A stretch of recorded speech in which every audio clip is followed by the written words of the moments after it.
Hello everyone, I'm Elizabeth Powers, and I've always had this tremendous fascination with things like cosmology and spirituality and consciousness in general.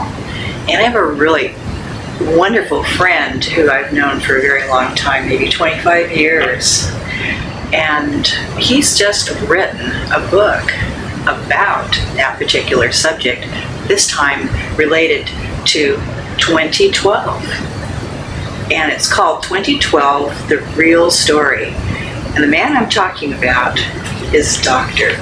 Walter Shelburne, and he's a philosopher and a clairvoyant.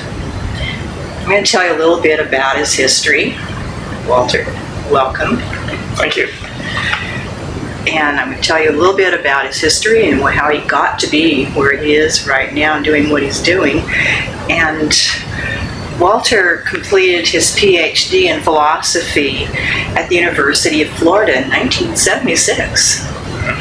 And his thesis work on the archetypes of the collective unconscious in the psychology of Carl Jung was at the beginning of the journey of personal and spiritual transformation, and we've come a long way since then, haven't we all? And he taught at the philosophy in North Carolina and in several schools in the San Francisco Bay Area over a period of 15 years.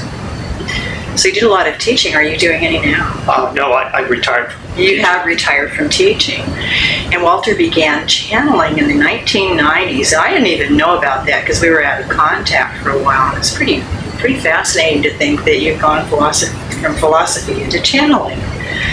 And he applies his clairvoyant abilities in his readings for individuals and longer-term philosophical and spiritual counseling support. And his published books include Mythos and Logos in the Psychology of Carl Jung, The Theory of the Collective Unconscious in Scientific Perspective, 150 Sex Games for Couples. Really a different sort of book, right? And the creative action cards, just briefly, what is that? It was a deck of divination cards that we did. Okay, great. Walter's success in prophecy includes a correct prediction of the 2008 presidential election in March of 2007, including both the Democratic and Republican candidates.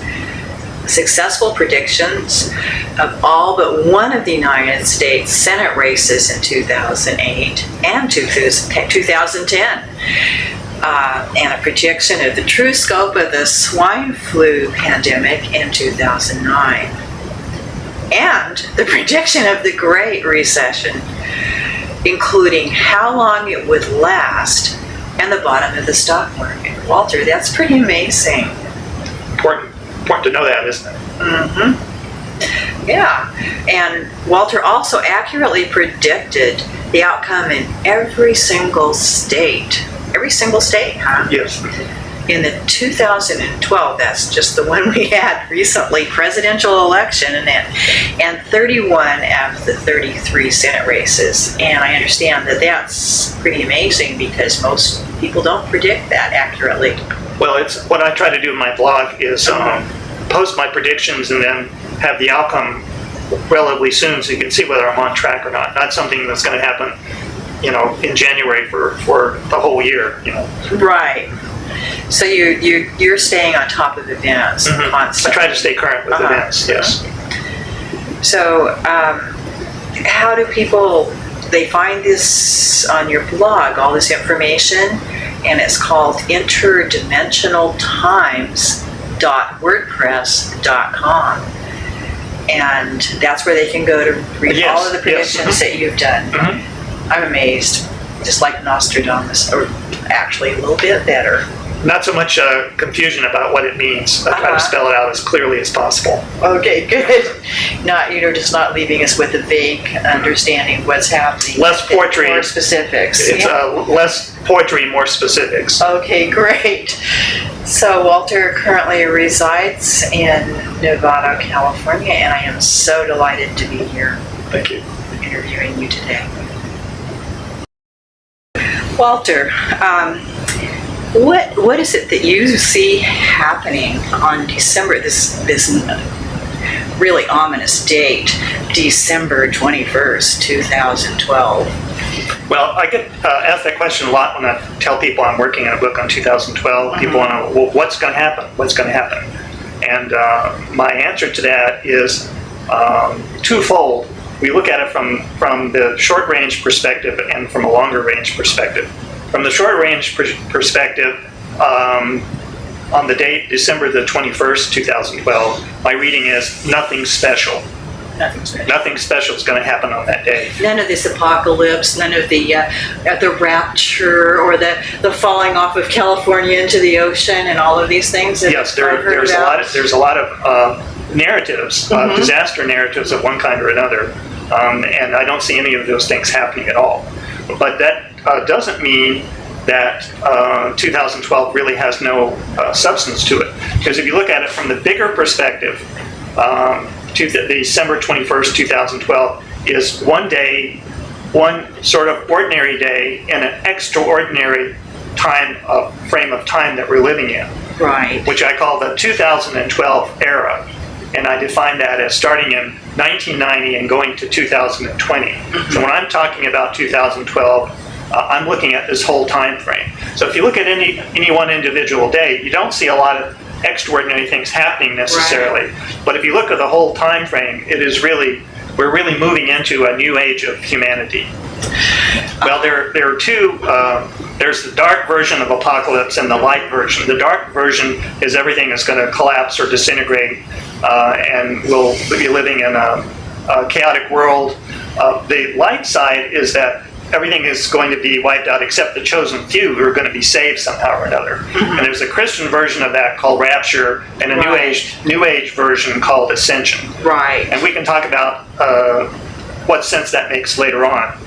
But I think it's important to try to get to the core of what's sourcing the fear that people have about December 21st, 2012. Where does this come from? And is there any grain of truth in what people are talking about?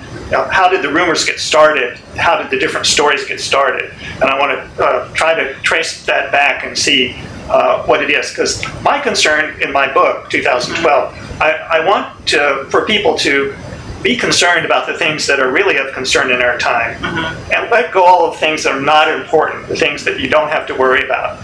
And most of the things that people talk about 2012 are really completely off the subject of what's really the challenges that we really face in our time. The changes that we're going through are changes that are happening in our civilization and our culture. So we have control and input into how that works out. It's not something coming to us from the outside that we have no control over. It's not something that's going to overwhelm us and leave us defenseless. It's all in our own reality creation process. It depends a lot on how you focus your attention. Oh, yes. And because it's something that we're doing, we're creating, that means we have responsibility for the future. We will have the future that we create. We will have the future that we deserve. But if you look at it from an apocalyptic perspective, that takes away all your responsibility, because no matter what you do, the future is going to overwhelm us and so on. And so it's comforting in a way to look at it from that perspective, because then all of your sense of what you have to do was, there's nothing you can do except worry. The metaphor I like to use is big waves are coming, and it's not just one wave, but a series of waves. And so you're kind of out there on your surfboard, and your options are to get on top of the surfboard so you can ride the wave, or otherwise you'll be underneath the wave. Smashed. Right? Right.